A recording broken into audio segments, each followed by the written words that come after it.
चित्राल से किस उम्मीद से आए हैं?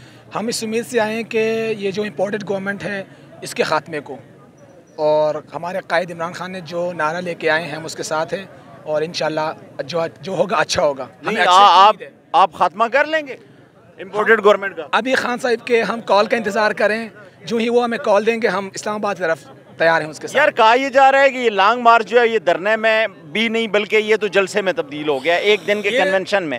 क्या समझते हैं क्या वजह बनी है? जी बिल्कुल, मेरे ओपिनियन के मुताबिक मुझे लगता है कि खान साहब भी क्राउड को देखेंगे, जितनी ज़्यादा क्राउड होगी तब वो क्राउड के उम्मीदों पे इस्लामाबाद तरफ हमें कॉल देंगे लॉन्ग मार्च का।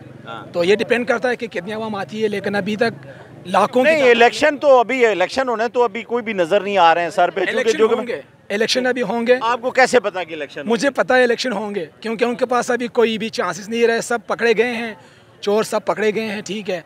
तो चोर तो यार बड़े अरसे से पकड़े जा रहे हैं, यहाँ पे क्या होना है चोर के पकड़ने से? वो क्या है, वो अदालतें छोड़ देंगी आगे जाके? प्रोसिक्यूशन ही हमारी कमज़ोर है, हमारा जो प्रोसिक्यूशन है वो कमज़ोर है, कैसे हम सजाएं दे पाएंगे? इंसाफ का निज़ाम आएगा तब हो जाएगा, जब हम हकीकी तौमानों पे आज़ाद होंगे तब ये सब कुछ हो जाएंगे। तो खान साहब के साथ हम इंशाल्लाह हकीकी आज़ाद पे मरते दम तक उसके साथ दें और उसका साथ देते